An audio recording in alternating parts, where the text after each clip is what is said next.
ये देह पंचभूतों से तैयार होती है, पंचभूतों से बना हुआ ये शरीर विनाशी है, आत्मा अविनाशी है। जो शरीर विनाशी है, जन्म जन्मांतर का विनाशी है, उस विनाशी शरीर में आस्था क्यों रखना, विश्वास क्यों रखना? अरे सड़क पर चलते चलते 1 सेकंड में ट्रक आया और खत्म कर गया देह को। इस देह की कोई वैल्यू नहीं। जैसे मच्छर शरीर पर बैठता है और पट से हाथ मार करके मार दिया जाता है, ऐसे बाप भी बताते हैं कि तुम देह नहीं हो, ये देह अहंकार छोड़ो। नहीं भी छोड़ेंगे तो भी अंत में बरबस छोड़ना पड़ेगा। दुनिया के बड़े से बड़े नास्तिकों को, जिन्होंने एटॉमिक एनर्जी बना के रखी है, फोड़ने के भी साकार में निमित्त बनते हैं। बनाने वाला बनाता है, क्योंकि वो जब इस सृष्टि पर आता है तो नई दुनिया की स्थापना के लिए ब्रह्मा द्वारा जिन ब्राह्मणों की रचना रचता है, नई दुनिया की स्थापना भी करता है और साथ साथ एटॉमिक एनर्जी का निर्माण भी करवाता है। एटॉमिक एनर्जी का निर्माण उन देहधारी अहंकारियों के द्वारा ही कराया जाता है, जो देह अहंकार में बहुत चूर हुए पड़े हैं। परंतु वो देह अहंकारी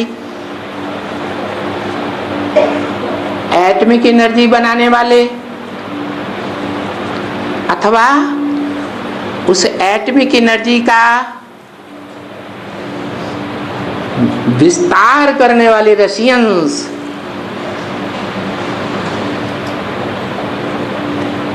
उन दोनों को ही ये पता नहीं चलता है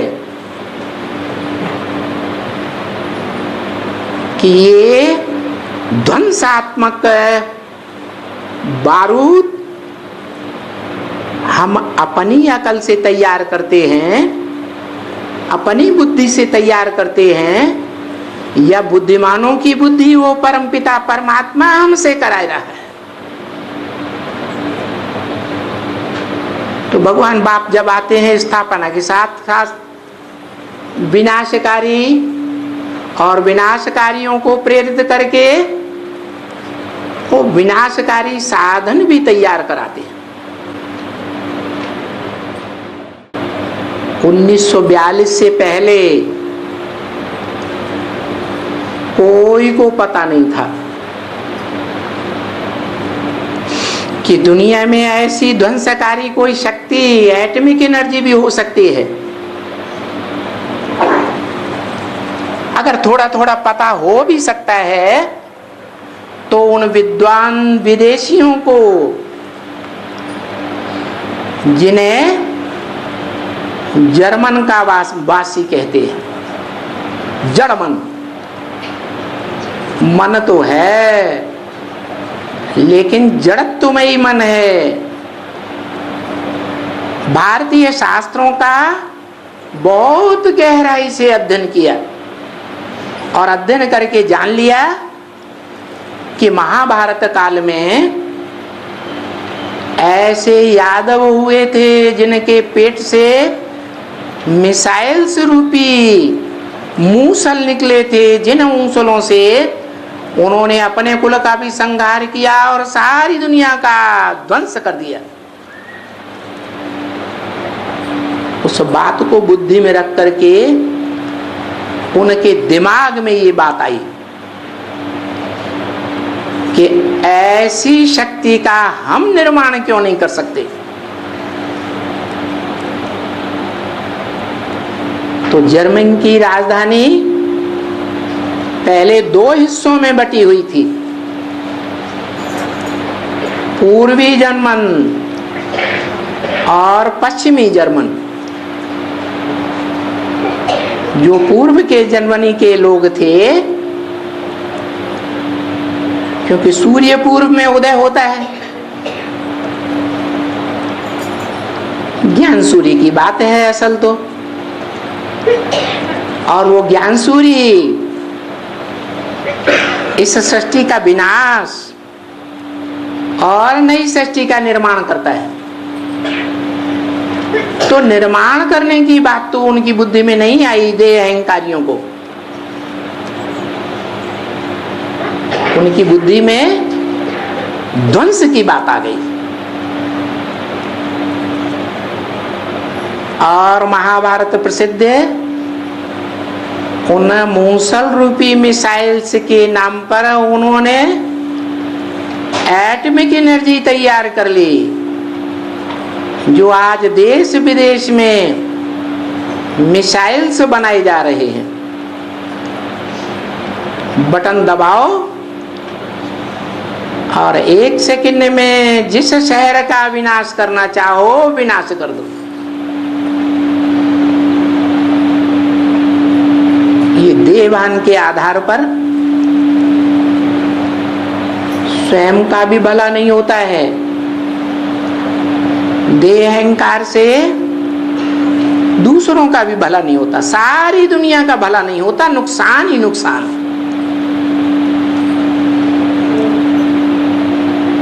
तो देखो भगवान बाप आकर बताते हैं कि उन देह अहंकारी में, अहंकारियों में आज उनकी आत्मा में इतनी भी शक्ति नहीं रही है कि जो ध्वंसकारी रचना उन्होंने तैयार की है एटॉमिक एनर्जी, उसका विस्फोट करने के लिए हिम्मत कर सके। जानते हैं क्या हमने शुरुआत की तो दूसरे देश भी चुप नहीं बैठेंगे, और इस दुनिया का विनाश हमारे सामने आएगा, हम भी खत्म हो जाएंगे। तो आत्मा की शक्ति क्षीण होने से भय पैदा हो जाता है। सबसे बड़ा भय तो द्वैतवादी द्वापर युग से देह की मृत्यु का होता है, जो भय दिन ब दिन द्वापर से लेकर कलयुग अंत तक बढ़ता ही जाता है।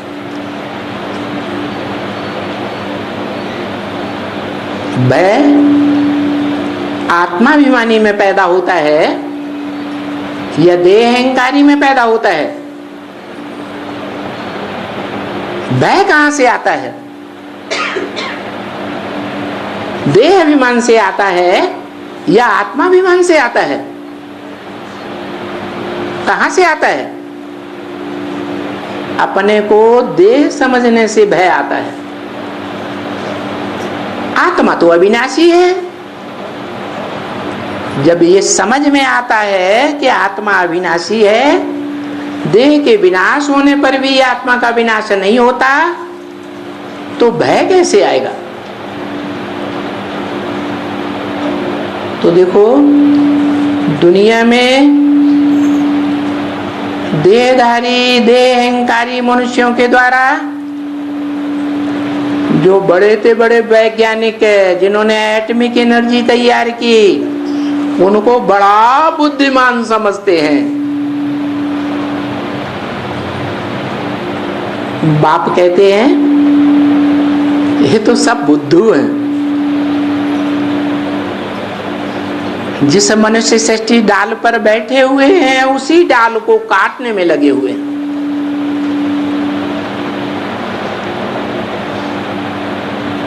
ऐसे मूर्ख बुद्धि है। बाप आकर सत्य बात बताते हैं, इस देह अहंकार को छोड़ दो, प्रैक्टिस करो अपन को ज्योति बिंदु आत्मा समझने की। और ज्योति बिंदु आत्मा समझकर इस आत्मा रूपी बैटरी को, जो दुनिया का बड़े से बड़ा जनरेटर है, परमपिता परमात्मा शिव भगवान, उसकी शरण में आ जाओ। सर्वधर्मान परित्यज्य, सब देहधारी धर्म गुरुओं के धर्मों को त्याग कर माम एकम शरणम ब्रज, मुझे एक परमपिता परमात्मा की शरण में आ जा। मैं तुझे सब दुखों से मुक्त कर दूंगा।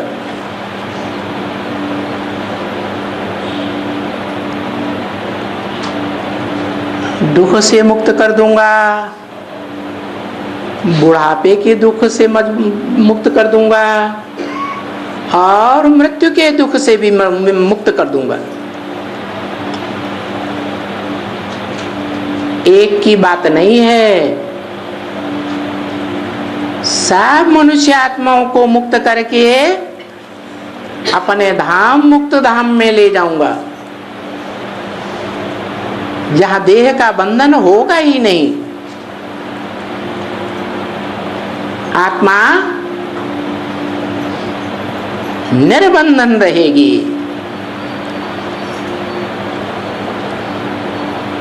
आत्माओं में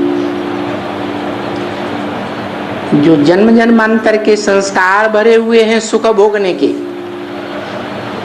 कोई में कम सुख भोगने के संस्कार हैं, कोई में ज्यादा सुख भोगने के संस्कार है। तो जो ज्यादा सुख भोगने की संस्कार वाली देव आत्माएं हैं, वो इस सृष्टि रूपी रंगमंच पर सतयुग में नंबरवार उतरती हैं, क्योंकि सुख भोगने की लालसा लेकर के, स्वर्ग में जाने की लालसा लेकर के इस सृष्टि रूपी रंगमंच को छोड़ करके परम धाम जाती है। दूसरे धर्म के जो धर्म पिताएं और उनके फॉलोअर्स हैं, जो द्वापर से आते हैं, नरक की दुनिया में आते हैं, उनमें तो स्वर्ग भोगने के संस्कार ही नहीं है पूर्व जन्मों के। इसलिए अंत समय में, महाविनाश के काल में, जब वो बाप के घर में जाती हैं परम धाम, तो उनको ये संकल्प नहीं आता कि हम सुख की दुनिया में लौटेंगे। इसलिए अंतमते सो गते लेकर के अपनी आत्मा को परम धाम में स्थिर कर देती है। और जब स्वर्ग नष्ट हो करके इस दुनिया में नरक की दुनिया शुरू होती है, नर अर्थात मनुष्यों के द्वारा बनाई हुई दुनिया, मानवीय धर्म पिताओं के द्वारा बनाई हुई दुनिया, उस दुनिया में वो आत्माएं प्रवेश होने के लिए मजबूर हैं। उनमें संस्कार ही ऐसे भरे हुए, अपने अपने टाइम पर उस नरक की दुनिया में आती है और पार्ट बजाती रहती है। परंतु वापस जाने का रास्ता न देव आत्माओं को पता रहता है और न नरक में आने वाली मनुष्य आत्माओं को पता रहता है। इसलिए दुनिया की आबादी बढ़ती रहती है। वही आत्माएं बार बार जन्म मरण के चक्र में इस दुनिया में आती रहती है और नई नई आत्माएं भी परमधाम से उतरती रहती है। इसलिए हिस्ट्री में देखा जाए, सदैव इस सृष्टि पर मनुष्य आत्माओं की ही नहीं, कोई भी प्राणी मात्र की संख्या लगातार बढ़ती जाती है। क्योंकि यहाँ के प्राणी यहीं जन्म लेते रहते हैं और ऊपर से आने वाली ढेर की ढेर आत्माएं इस षष्ठी रूपी रंगमंच पर आकर के पार्ट बजाती है। जब बहुत मनारा बढ़ जाता है, लगभग सारी आत्माएं इस षष्ठी रूपी रंगमंच पर आ जाती हैं, जिनमें ढेर की ढेर दुखदाई आत्माओं की संख्या बढ़ती जाती है। मक्खी, मच्छर, कीटाणु, इनकी संख्या भी बढ़ जाती है। मनुष्यों की संख्या तो बहुत थोड़ी है, लिमिटेड, और उन मनुष्यों में भी देव आत्माओं की संख्या तो बहुत कम है। 500-700 करोड़ के बीच 33 करोड़ देवताएं मात्र गाए जाते हैं, जो सतयुग के आदि से लेकर के कलयुग के अंत तक इस षष्ठी रूपी रंगमंच पर दो दे आत्माएं थोड़ी थोड़ी संख्या में उतरती ही रहती है। तो देखो, दुनिया में दुखदाइयों की संख्या, दुखदाई प्राणी मात्रों की संख्या बढ़ती है या सुखदाइयों की संख्या बढ़ती है? दुखदाइयों की संख्या दिन दूनी रात चौगुनी बढ़ती जाती है। तो अशांति बढ़ेगी या घटेगी? दुनिया में अशांति बढ़ेगी या घटेगी? बढ़ती जाती है, बढ़ती जाती है। सुख शांति लोप होती जाती है। ऐसी स्टेज आती है कि इस दुनिया में वो दुखदाई प्राणी दुख की स्टेज में ही शरीर छोड़ते हैं।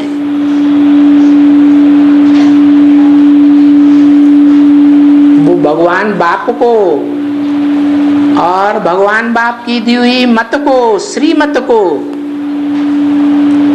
पहचान ही नहीं पाते पूरा, और अपनी मनमत पर चलते हैं, या तो धर्म पिताओं, देहधारियों की मत पर चलते हैं। इससे जन्म जन्मांतर दुख ही भोगते हैं।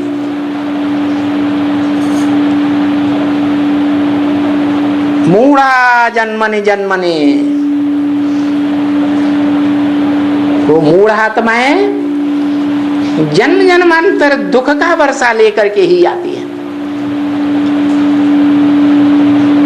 स्वयं भी दुखी होती हैं, औरों को भी दुखी करती है, और उनका अंत भी महाविनाश काल में अति दुखमय स्टेज में होता है।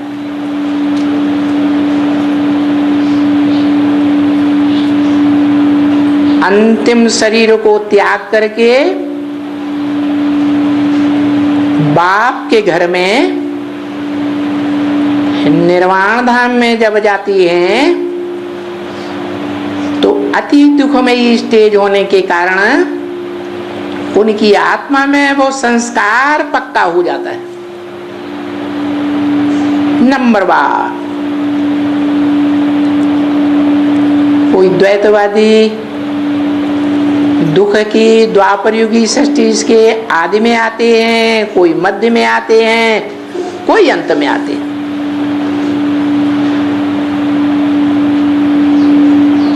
तो देखो, ये हर आत्मा रूपी रिकॉर्ड में अपने जन्म जन्मांतर का पार्ट नुदा हुआ है, और जन्म जन्मांतर के पार्ट को नूद करने के निमित्त स्वयं ही आत्मा बनती है। इसलिए कहा गया है गीता में कि आत्मा अपना शत्रु, अपना मित्र स्वयं ही है। जब भगवान बाप आते हैं, सुख का वर्षा देते हैं, तो कोई तो उस बाप की कदर ही नहीं करती। तो बहुत कदर करती है, यहां तक कि कोई भी देहधारी धर्म गुरुओं में नहीं फंसती।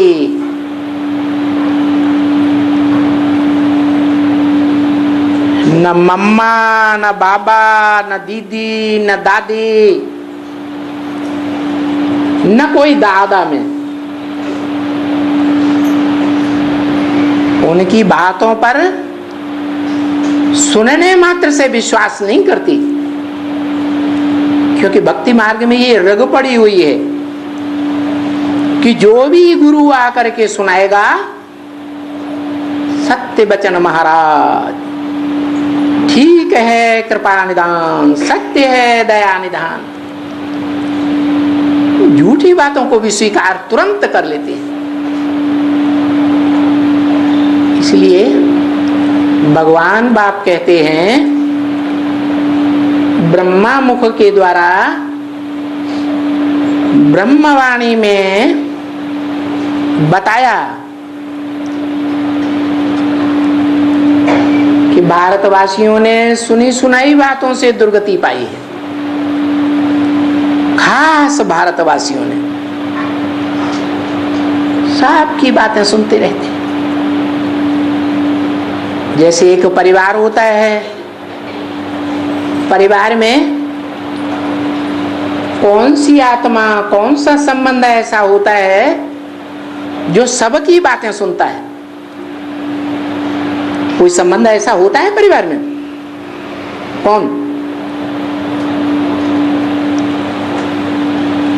माता पति की बातों को भी सुनती है,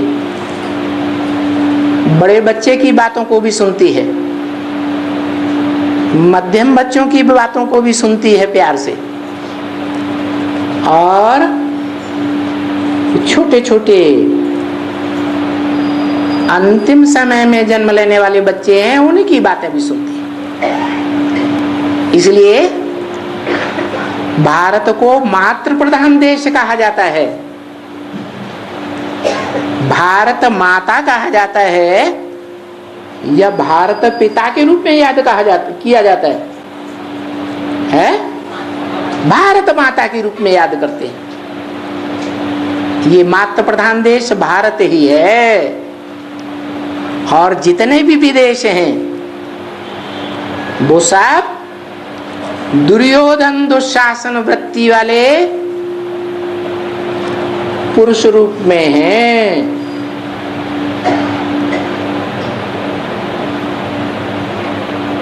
वो मातृ प्रधान नहीं है, पुरुष प्रधान होने के कारण उन धर्म खंडों में धर्म पिताओं का जन्म होता है पहले, फिर उनके फॉलोअर्स आते हैं धर्मावलंबी।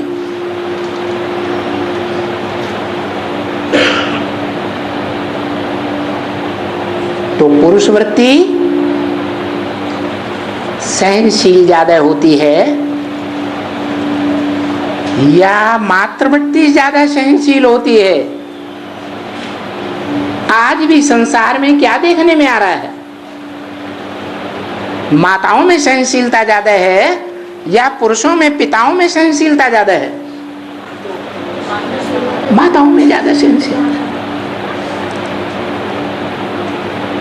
पति की बात को भी सहन करती हैं, बड़े बच्चों की बात को भी सहन करती हैं, छोटे बच्चों की भी बातों को, शैतानी को सहन करती हैं, बातों को सुनती हैं। तो ये मातृ प्रधान देश में भगवान बाप आते हैं,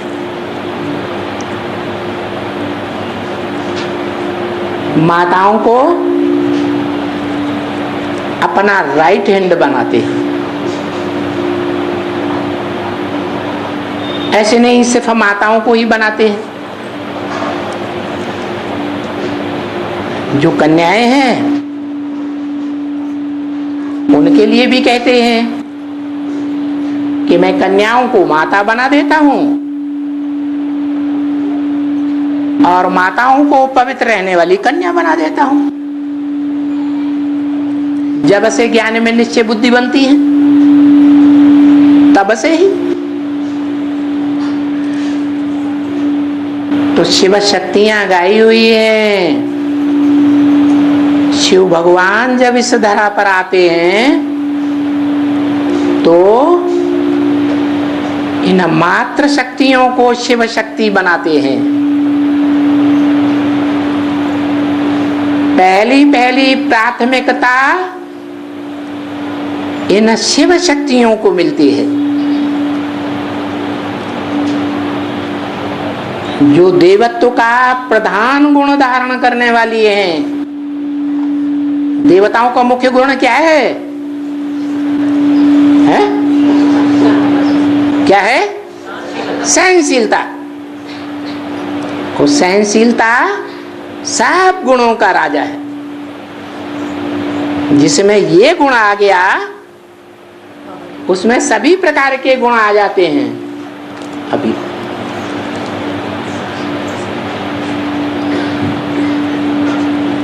एकदम देवत्व आ जाता है।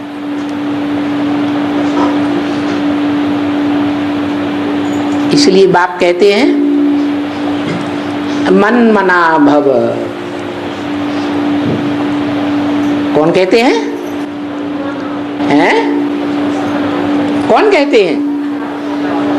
आत्मा को बाप कहते हैं। आत्माओं के बाप को मनन चिंतन मंथन करने का अपना मन है? वो सोच विचार करता है? सोचता है या सोचता है? वो तो असोचता है। उसे सोच विचार करने की दरकार ही नहीं, क्योंकि वो जन्म मरण के चक्र से न्यारा होने के कारण त्रिकालदर्शी है। तीनों कालों को जानता है। वो सब कुछ जानता है। इसलिए सोचने विचारने की शक्ति की जरूरत ही नहीं। तो क्यों कहा मन मना भव? किसने कहा है? वो निराकार शिव जब किसी इस मनुष्य में मुकर्रर तन में प्रवेश करता है तो उसके द्वारा कहा मत मना भव, मेरे मन में समा जा। क्या पुरुषार्थ कर है? मेरे मन में समा जा।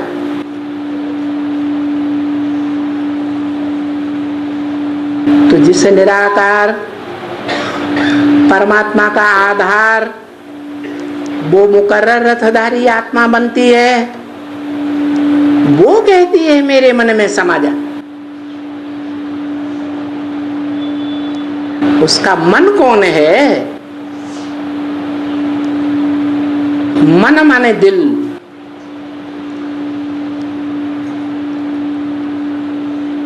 कौन है लखते जिगर?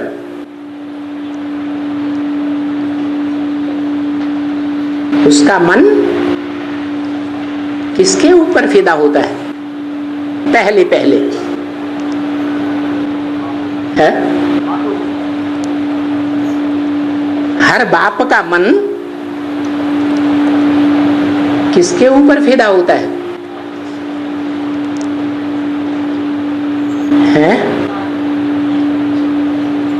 मृत्यु पर्यंत तक किसके ऊपर फिदा रहता है? माता के ऊपर, नंबरवार छोटे बच्चों के ऊपर या बड़े पुत्र के ऊपर है? बड़े पुत्र के ऊपर फिदा होता है। सारी दुनिया भगवान के इस पार्ट को फॉलो करती है। भारत की हिस्ट्री को ही ले लो, जो भी भारत के राजाएं हुए हैं हिस्ट्री में, उन्होंने अपने बड़े बच्चे को अपना दिल दे दिया, बादशाही दे दी, औरों को तो नहीं दी। इसको फॉलो करते हैं।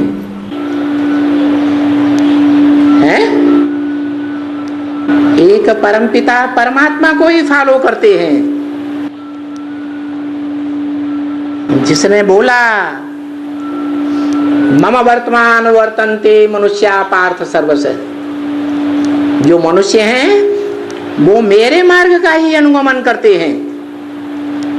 मैं जो पार्ट बजाता हूं नंबरवार मनुष्य उसी पार्ट को बजाते हैं। तो बताओ, मन मना भव किसने कहा? कौन सी आत्मा ने कहा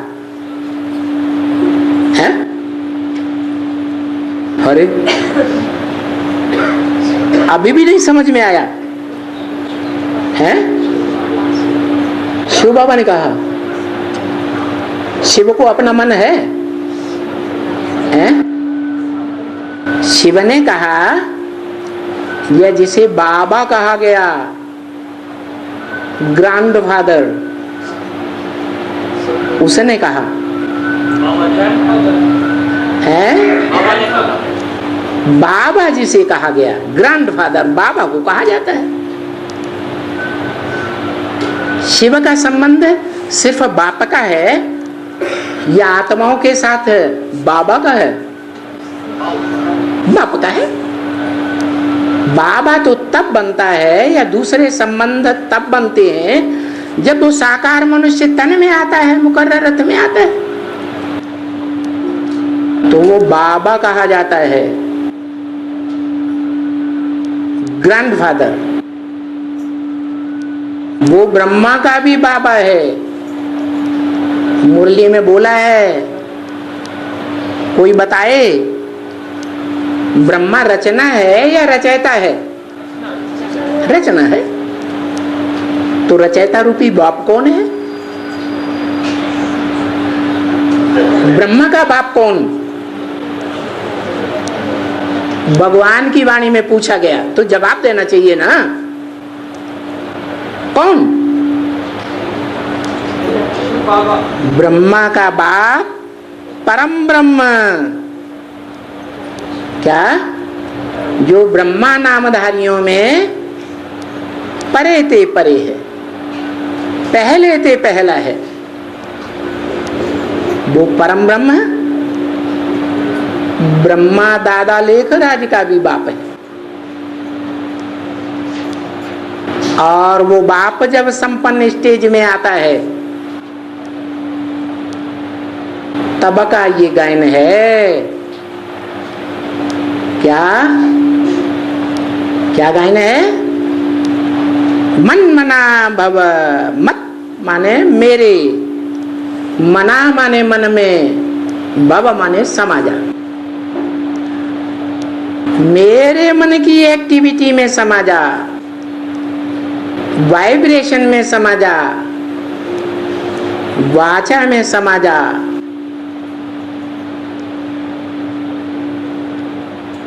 कर्म इंद्रियों से जो कर्म किए हैं उन कर्मों में समा जा।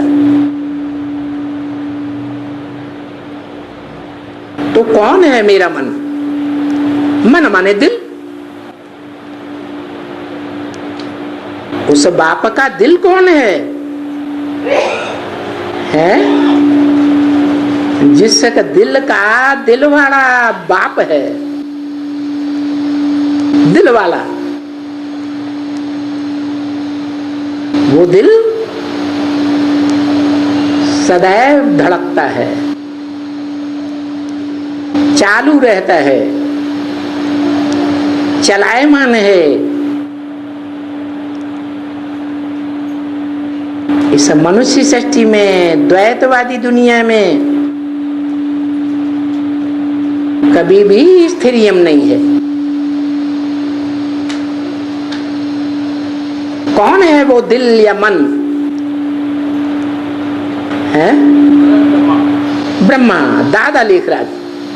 मनुष्य सृष्टि का 500-700 करोड़ मनुष्य सृष्टि नंबरवार जो है, उनमें सबसे पहला पत्ता, बड़ा बच्चा कौन है? ब्रह्मा वाली सोल, जिसे शास्त्रों में हे कृष्ण नारायण वासुदेव नाम दिया है। वो कृष्ण नाम दिया है, नारायण नाम दिया है, न जानने के कारण उसका नाम दे दिया है। उस शास्त्रकार नहीं जानते कि कृष्ण को कृष्ण बनाने वाला 16 कला संपूर्ण कौन है। कौन 16 कला संपूर्ण उसे बनाता है? जो स्वयं कलातीत है, कलाओं से भी परे है, वो बनाता है, या जो कलाओं में गिरते रहते हैं वो बनाते हैं? जो कलातीत है, सूर्य ही कलातीत है। वो ज्ञान सूर्य, चैतन्य आत्मा कलाओं से परे है। भक्ति मार्ग में गाते भी हैं, कलातीत कल्याण कल्पांतकारी। जो कलाओं से परे है वो ही कल्प का अंत करने वाला, महाविनाश करने वाला है। जो कलाओं में बंधने वाले हैं, जन्म मरण के चक्र में आने वाले हैं, वो इस कल्प का अंत नहीं कर सकते। चतुर्भुजी का अंत कर ही नहीं सकते। वो ही अंत का और वो ही आदि का निमित्त बनता है। जो निमित्त बनता है माने साकार बनता है, वो मनुष्य सृष्टि का हीरो पार्टधारी है। उसका मन मनुष्य सृष्टि का पहला पत्ता है, जो सृष्टि निर्माण काल में आदि में पीपल के पत्ते पर दिखाया जाता है कि कृष्ण सृष्टि के आदि में इस संसार सागर में पत्ते के ऊपर आया, हल्के फुल्के रूपी नैया के रूप में आया। वो हल्की फुल्की नवैया पीपल का पत्ता कौन है? चैतन्य पत्ता है। कौन है? जो बहुत हिलता डुलता है। पीपल का पत्ता थोड़ा सा भी हवा का झोंका आएगा और हिलेगा जरूर।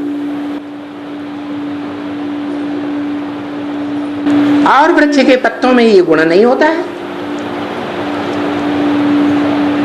तो वो मन रूपी पत्ता कहो, दिल रूपी पत्ता कहो, दिल्ली दिल कहो,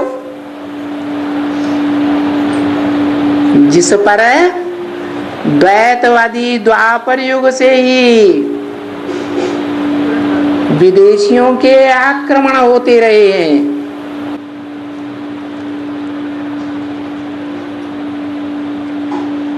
सभी विदेशियों ने, सभी धर्मावलंबियों ने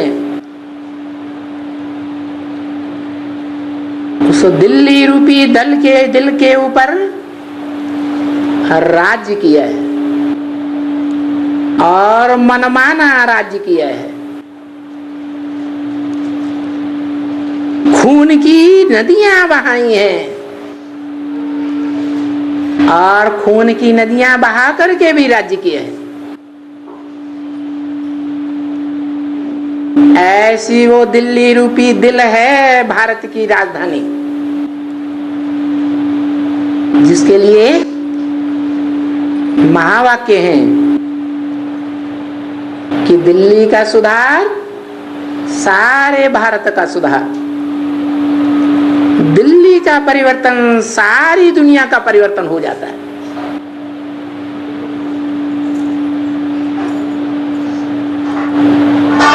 भारत के सभी शहर छोटे बड़े दिल्ली को ही फॉलो करते हैं। वो दिल्ली रूपी दिल है, उसकी धड़कन का सारे शरीर के ऊपर प्रभाव पड़ता है। जिस जमीन को भारतवासी भारत माता समझते,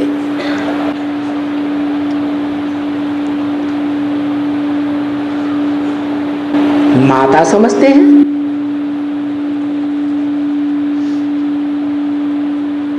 माता समझते हैं, इसीलिए उस दिल्ली रूपी दिल में ब्रह्मा की आत्मा प्रवेश करके, अपूर्ण आत्मा प्रवेश करके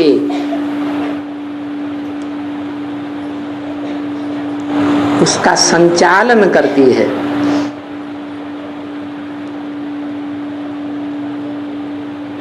अपूर्ण रूप में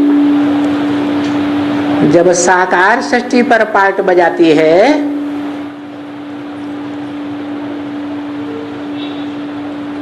तो वो अपूर्ण आत्मा तामसी रूप भी धारण करती होगी, और तामसी रूप धारण करती है तो उस आत्मा के शरीर की पूजा नहीं होती है, परंतु वही आत्मा शरीर त्याग करके, स्थूल शरीर हो या सूक्ष्म शरीर हो,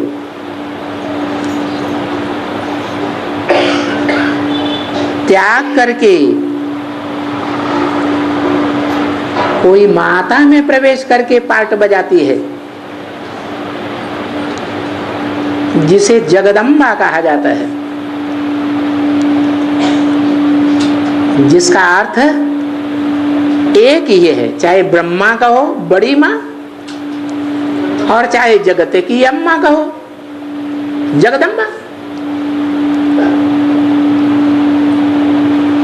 तब वो ब्रह्मा की आत्मा भी उस शरीर के द्वारा देवी के रूप में पूजी जाती है।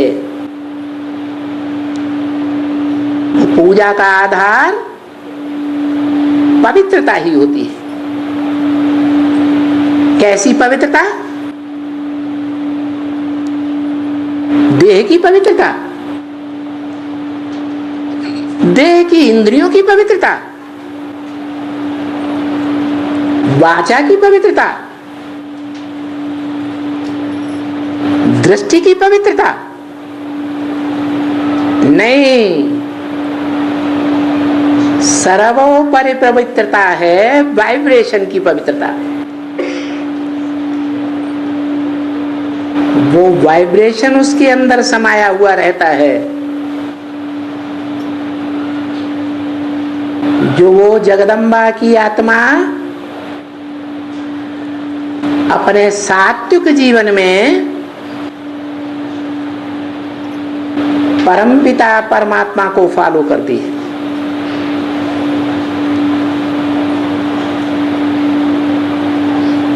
उस समय उसे दुर्गा कहा जाता है, दुर्गुणों को दूर करने वाली दुर्गा।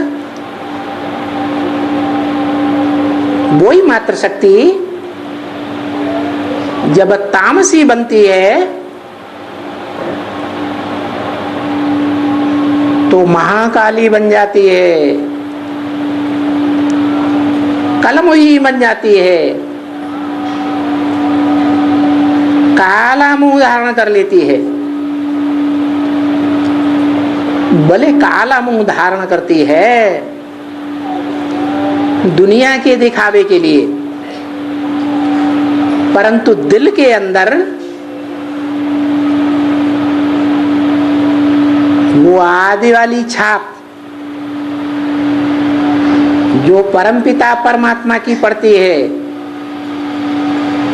वो भूलती नहीं है। दुनिया की कोई भी कन्या हो,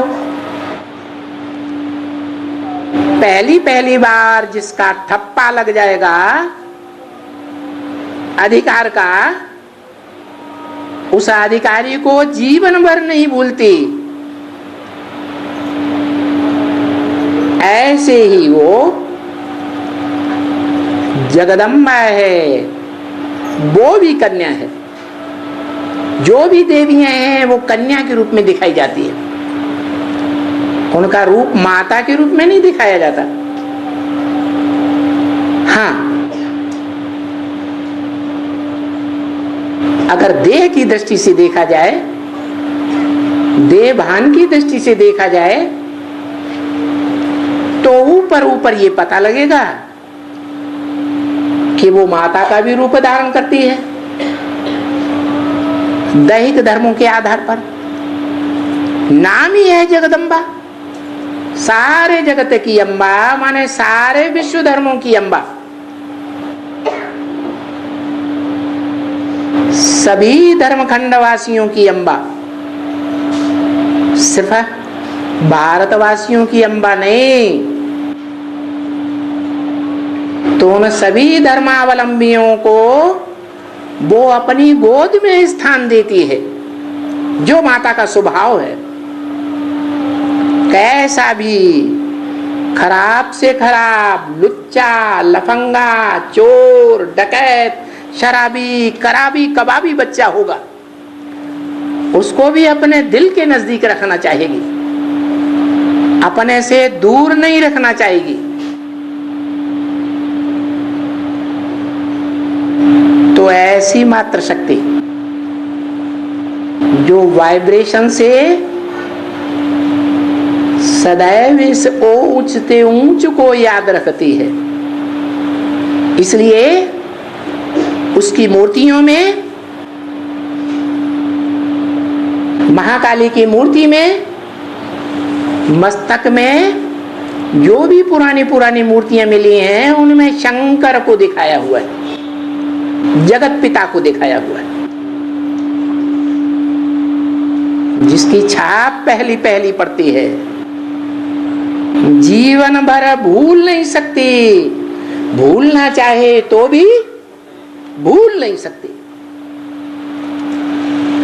इसलिए वो पवित्रता उसकी पूजी जाती है, वाइब्रेशन की पवित्रता पूजी जाती है, पवित्रता की ही पूजा होती है। अपवित्र मनुष्यों की, राक्षसों की पूजा थोड़ी ही होती है, पवित्र देवताओं की पूजा होती है। तो देखो, ये पवित्रता की पावर, परमपिता परमात्मा इस सृष्टि पर साकार में आकर के, जिन्हें शिव की शक्तियां कहा जाता है, उन शक्तियों में प्रैक्टिकल में आकर के भरता है, और वो पावर सबसे जास्ती जगदम्बा भरती है।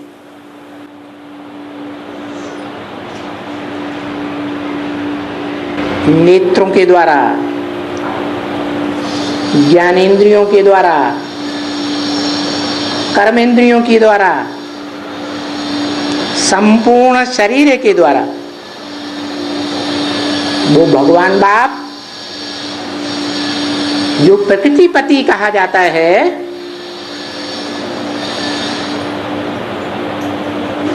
प्रकृति अर्थात प्रकृष्ट रूप है जिसका, वो कृति रूपी रचना, जो दुनिया की सबसे ज्यादा पावरफुल चीज है, शक्ति है, उसमें भरता है, प्रैक्टिकल में भरता है। ऐसे नहीं ज्ञान के द्वारा भरता है। ज्ञान, जानकारी बुद्धि का विषय है, और वो तो साक्षात शरीर में आकर के, शरीर की कर्मेंद्रियों के द्वारा, ज्ञानेंद्रियों के द्वारा सारी शक्ति इस मनुष्य सृष्टि में भरता है। 500-700 करोड़ में भी नंबरवार वो शक्ति जाती है। योग शक्ति कहो, जानकारी अर्थात ज्ञान की शक्ति कहो, हर मनुष्य आत्मा में जाती जरूर है, परंतु मुख्य वो 16,000 शक्तियां गाई हुई हैं।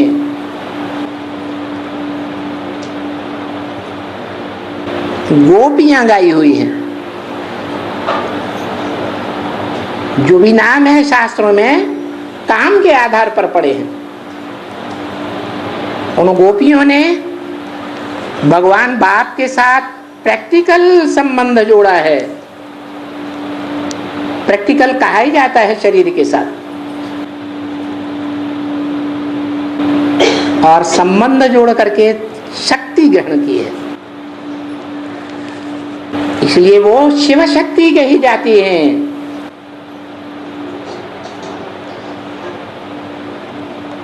कोई मानवीय शक्ति नहीं है, किसी राक्षस की शक्ति नहीं है। ऊंचे ऊंचे एक भगवान बाप की शक्ति है। अब जितनी जो वाइब्रेशन की पवित्रता धारण करे, बुद्धियों की पवित्रता को धारण करे, वो उतनी ही पावरफुल बन जाती। इसलिए नाम पड़ता है गोप गोपी। कोई कहे गोप नाम भी तो है, भले गोप नाम भी है जो पुरुष को इंडिकेट करता है, परंतु वो पुरुष आत्माएं भी पूर्व जन्म में स्त्री रूप धारण कर सकती हैं या नहीं धारण कर सकती हैं।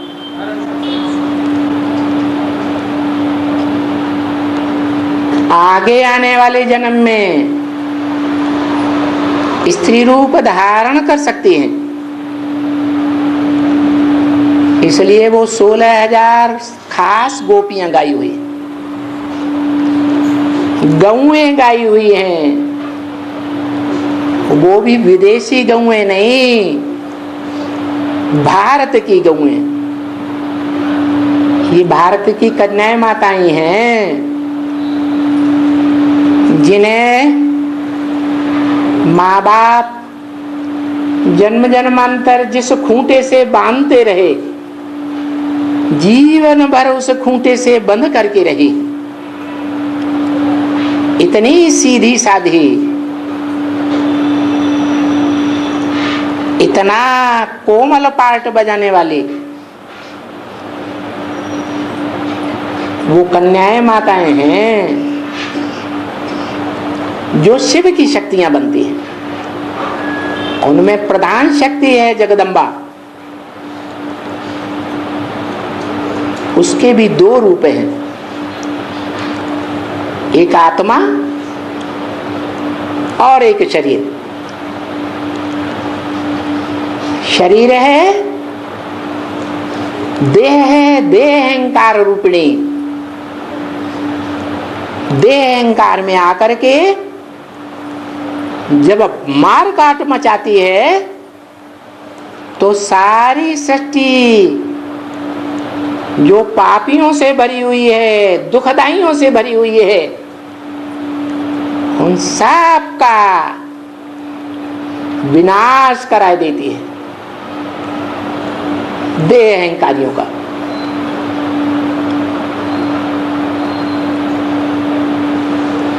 इसलिए गाया हुआ है, खास करके सिख धर्म में, राज करेगा खालसा, खालिस, पवित्र। माना भगवान की दृष्टि में पवित्रता का मुख्य रूप वाइब्रेशन है या कर्मेंद्रियां ज्ञानेंद्रियां हैं? क्या है मुख्य रूप? है वाइब्रेशन। बुद्धि से वाइब्रेशन बनते हैं। मनुष्य नंबरवार बुद्धिमान होते हैं। उन मनुष्यों में कोई विशेष ग्रुप सूर्यवंशी ग्रुप है जो बुद्धिमानों की बुद्धि भगवान से प्राप्ति करता है, जिन्हें रुद्रमाला कहा जाता है। रुद्र अर्थात रौद्र रूप धारण करने वाले, रौद्र रूप धारण करने वालों में भी मुखिया है, जिसे रुद्र भगवान शंकर कहा जाता है भक्ति मार्ग में। परंतु गलती से शंकर और शिव आत्मा को एक ही समझ लिया। नहीं, शिव अलग है, सर्वोपरि है, और शंकर आत्मा अलग है। शंकरण का पार्ट बजाने वाली, सत्व प्रधान, रजो प्रधान, तमो प्रधान, तीनों गुणों का संघात है। शिव सिर्फ सत्व गुण का संघात, उसमें राजसीपन और तामसीपन कभी आता ही नहीं। वो जिसमें प्रवेश करता है उसमें इन तीनों गुणों का समावेश होता है।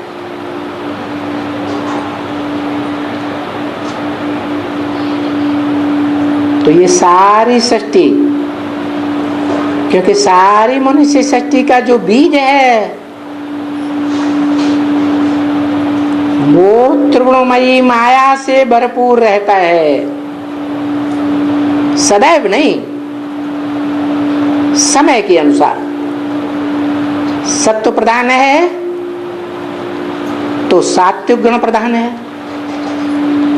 रजो प्रधान द्वापर युगी द्वैतवादी सृष्टि है तो रजस प्रधान है, और तमो प्रधान सृष्टि है तो वो बीज मनुष्य सृष्टि का सबसे जास्ती तमो प्रधान बन जाता है। इसलिए बोला कि स्वर्ग की दुनिया मेरी है तो नरक की दुनिया मेरी नहीं है क्या?